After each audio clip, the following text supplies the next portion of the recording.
السلام علیکم مومنین و مومنات۔ سورہ واقعہ کی تفسیر جاری ہے۔ آج ہم اس کا 15واں حصہ آپ کی خدمت میں پیش کرتے ہیں۔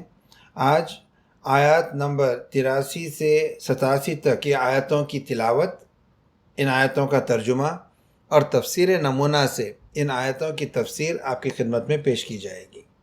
اعوذ باللہ من الشیطان الرجیم، بسم اللہ الرحمن الرحیم۔ فلولا اذا بلغت الحلقوم وانتم حینئذ تنظرون ونحن اقرب الیہ منکم ولکن لا تبصرون فلولا ان کنتم غیر مدینین ترجعونہا ان کنتم صادقین۔ ترجمہ: فلولا اذا بلغت الحلقوم، بس جب روح گلے تک پہنچ جائے گی اسے واپس لوٹانے کی تم توانائی نہیں رکھتے۔ وَأَنْتُمْ حِينَئِذٍ تَنظُرُونَ، اور تم اس حالت میں نظارہ کرو گے اور کوئی کام تمہارے ہاتھ سے نہیں ہو سکے گا۔ وَنَحْنُ أَقْرَبُ إِلَيْهِ مِنْكُمْ وَلَكِنْ لَا تُبْصِرُونَ، اور ہم اس سے زیادہ نزدیک ہیں تمہاری نسبت لیکن تم دیکھتے نہیں ہو۔ فَلَوْلَا إِن كُنْتُمْ غَيْرَ مَدِينِينَ، اگر تمہارے اعمال کی تمہیں بالکل جزا نہ دی جائے، ترجعونہا ان کنتم صادقین، تو پھر اس کو لوٹا دو اگر سچ کہتے ہو۔ اب ان آیات کی تفسیر۔ جس وقت کہ جان گلے تک پہنچ جائے گی، من جملہ دیگر حساس لمحات کے جو انسان کو بہت زیادہ گہری فکر میں متغرق کر دیتے ہیں، احتضار یعنی انسانی زندگی کے اختتام کا لمحہ ہے۔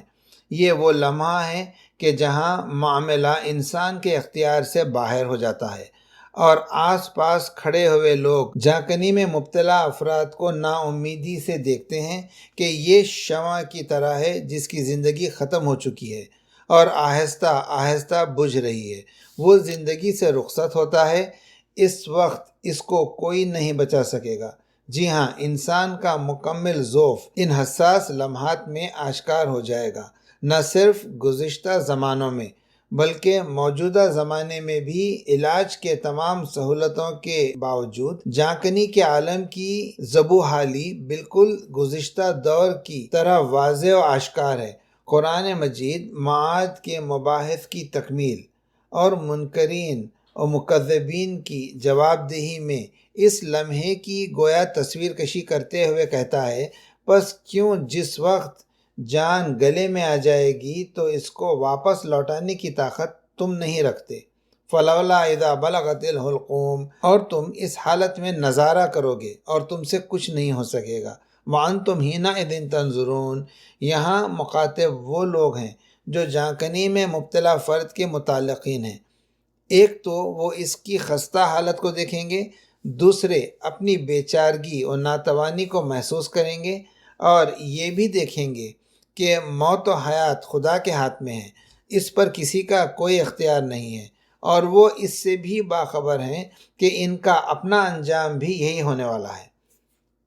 اس کے بعد پروردگار عالم مزید فرماتا ہے، حالانکہ تمہاری نسبت ہم اس کے زیادہ قریب ہیں اور ہمارے فرشتے جو اس کی روح قبض کرنے کے لیے آمادہ ہیں وہ بھی تمہاری نسبت اس کے زیادہ قریب ہیں، لیکن تم نہیں دیکھتے۔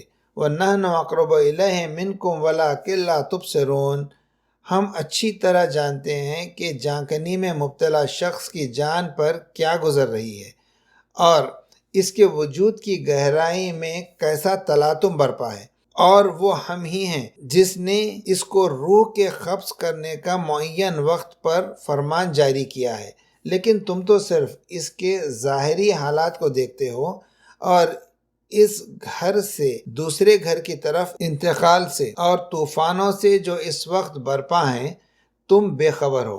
اس بنا پر اس آیت سے مراد خدا کا جانکنی میں مبتلا فرد سے قریب ہونا ہے۔ بعض مفسرین نے یہ احتمال پیش کیا ہے کہ اس سے مراد روح قبض کرنے والے فرشتے کا نزدیک ہونا ہے، لیکن پہلی تفسیر آیت کے ظاہر سے زیادہ ہم آہنگ ہے۔ بہرحال نہ صرف اس موقع پر بلکہ ہر حالت میں خدا ہر شخص کی نسبت ہم سے زیادہ نزدیک ہے، یہاں تک کہ وہ خود ہم سے بھی زیادہ نزدیک ہے، اگرچہ ہم بے خبری کی وجہ سے اس سے دور ہیں۔ اس حقیقت کا اظہار جانکنی کے موقع پر دیگر تمام موقعوں کی نسبت زیادہ واضح و آشکار ہے۔ اس کے بعد مزید تاکید کے لیے اور اس حقیقت کو نمایاں کرنے کے لیے مزید فرماتا ہے، اگر تمہیں تمہارے اعمال کی بالکل جزا نہ دی جائے فلولا ان کنتم غیر مدینین، تو پھر اس کو واپس لوٹا دو اگر تم سچے ہو، ترجعونہا ان کنتم صادقین۔ یہ تمہارا ضعف اس بات کی دلیل ہے کہ موت و حیات کا مالک کوئی اور ہے اور جزا و سزا کسی اور کے ہاتھ میں ہے، اور وہی ہے کہ جو مارتا ہے اور زندہ کرتا ہے۔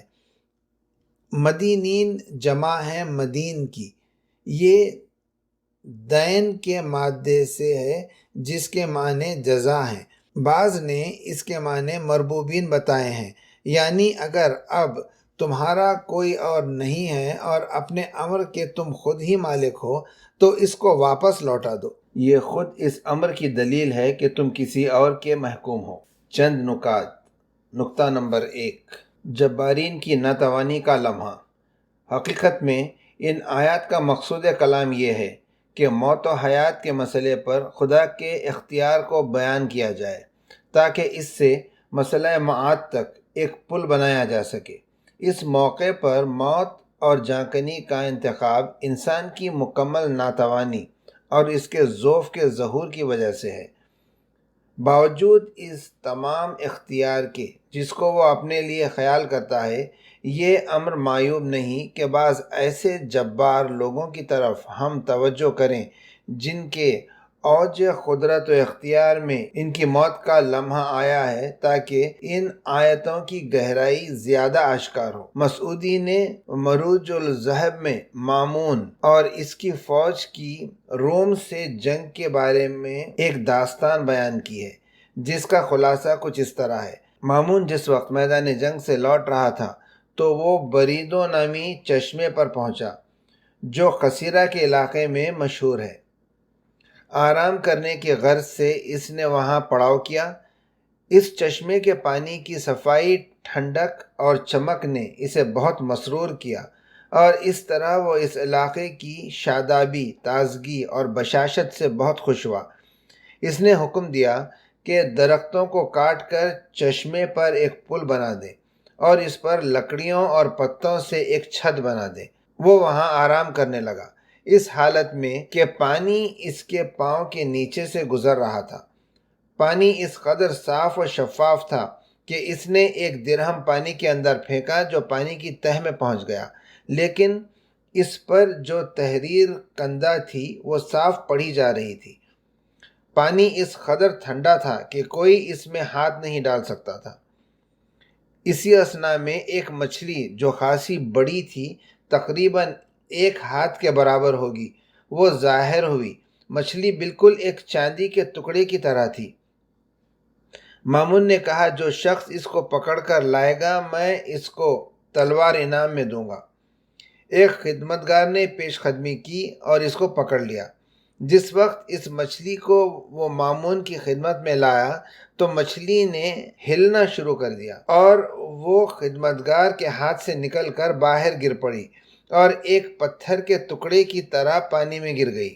اس کے گرنے سے تھوڑا سا پانی مامون کے گلے، سینے اور شانوں پر پڑا اور اس کا لباس خاصا بھیگ گیا۔ خدمتگار دوبارہ پانی میں اتر گیا اور اس نے مچھلی کو پکڑ لیا اور اس کو ایک رومال میں لپیٹ کر مامون کے سامنے رکھ دیا، اس حالت میں کہ وہ مچھلی حرکت کر رہی تھی۔ مامون نے کہا، ابھی ابھی اسے بھون کر سرخ کرو۔ اسی اثنا میں مامون اچانک سردی کی وجہ سے کانپنے لگا اور حالت یہ ہوئی کہ وہ 2 قدم چل نہیں سکتا تھا۔ اسے کئی لحاف اڑائے گئے مگر وہ پھر بھی کپکپاتا رہا۔ وہ چلا رہا تھا، سردی سردی، اس کے لیے آگ جلائی گئی پھر بھی اسے افاقہ نہ ہوا۔ اسی اثنا میں مچھلی سرخ کر کے اس کے لیے لے آئے لیکن وہ اس کو چکھ بھی نہ سکا۔ جب اس کی حالت زیادہ خراب ہوئی تو بختیشو اور ابن معصویہ جو دونوں شاہی طبیب تھے طلب کیے گئے۔ اس وقت مامون نزع کے عالم میں تھا۔ بختیشوں نے اس کا ایک ہاتھ اور ابن ماسویہ نے دوسرا ہاتھ پکڑ کر اس کی نبض دیکھی جو مکمل طور پر غیر معتدل تھی اور اس کی موت کی خبر دے رہی تھی۔ اس حالت میں اسے ایک خاص قسم کا پسینہ آ رہا تھا جو تیل کی طرح چمکنے والا تھا۔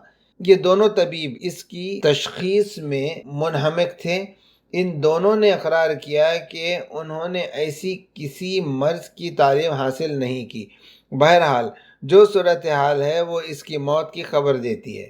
مامون کی حالت اور زیادہ خراب ہو گئی تو کہنے لگا، مجھے کسی اونچی جگہ لے چلو جہاں سے میں اپنے لشکر کو دیکھ سکوں۔ اس وقت شام ہو چکی تھی۔ اسے اونچی جگہ پر لے جایا گیا۔ وہاں سے جب اس نے اپنے لشکریوں کے خیموں اور اس بہت سی آگ کو دیکھا جو لشکر نے اپنے پڑاؤ میں روشن رکھی تھی تو اس نے کہا، اے وہ خدا جس کی حکومت کو کبھی زوال نہیں ہے، اس پر رحم کر جس کی حکومت روبہ زوال ہے۔ اس کے بعد اسے اٹھا کر لائے اور بستر پر لٹا دیا گیا اور ایک شخص کو اس کے پاس بٹھایا جو اسے شہادتین کی تلقین کرے۔ چونکہ مامون کی سماعت کمزور ہو چکی تھی، اس شخص نے اپنی آواز بلند کی تو ابن ماسویہ نے کہا، فریاد نہ کر اور اونچی آواز نہ نکال، خدا کی قسم وہ اس وقت خدا اور مانی کے درمیان فرق نہیں کر سکتا۔ اس وقت مامون نے آنکھیں کھول دیں۔ اس کی آنکھوں کے ڈھیلے اتنے سرخ ہو چکے تھے کہ اس سے پہلے کبھی نہیں ہوئے تھے۔ وہ چاہتا تھا کہ اپنے ہاتھ سے ابن ماسویہ کی خبر لے، لیکن اس پر اسے قدرت نہ تھی۔ بس اسی لمحے اس کی جان نکل گئی۔ ہو سکتا ہے کہ اس کی بیماری پہلے سے ہو، یا بعض مورخین کے بقول جو شخص اس چشمے کا پانی پیتا تھا بیمار ہو جاتا تھا۔ وہ مچھلی زہریلے اثرات رکھتی تھی۔ جو کچھ بھی تھا، اس کی حکومت اور قدرت چند لمحوں میں ختم ہو گئی اور بڑے بڑے جنگ کے میدانوں کا قہرمان و سپہ سالار موت کے سامنے گھٹنے ٹیکنے پر مجبور ہو گیا۔ اس لمحے کسی میں قدرت نہ تھی کہ وہ اس کے لیے کوئی قدم اٹھائے یا کم از کم اس سے اس کی اصل منزل یعنی اس کے گھر تک لے جائے۔ تاریخ کے دامن میں اس قسم کی بہت سی عبرت انگیز داستانیں ہیں۔ نقطہ نمبر 2، کیا جانکنی تدریجی امر ہے؟ جان کے گلے تک پہنچنے کی تعبیر جو گزشتہ آیات میں آئی ہے، فلولا اذا بلغت الحلقوم، وہ زندگی کے آخری لمحات کا کنایہ ہے۔ شاید اس کا منشا یہ ہے کہ زیادہ تر اعضائے بدن، ہاتھ پیر وغیرہ موت کے وقت باقی اعضاء سے پہلے بیکار ہو جاتے ہیں، اور گلا وہ عضو ہے جو سب سے آخر میں بیکار ہوتا ہے۔ سورہ قیامہ کی آیت نمبر 26 میں ہم پڑھتے ہیں، کلا اذا بلغت التراقی، کفار کبھی ایمان نہیں لائیں گے یہاں تک کہ روح ان کی ترقہ، ہنسلی کی ہڈی تک پہنچ جائے۔ ترقہ وہ ہڈیاں ہیں جو حلق کے اطراف کو گھیرے ہوئے ہیں۔ صدق اللہ العلی العظیم۔ انشاءاللہ باقی کل۔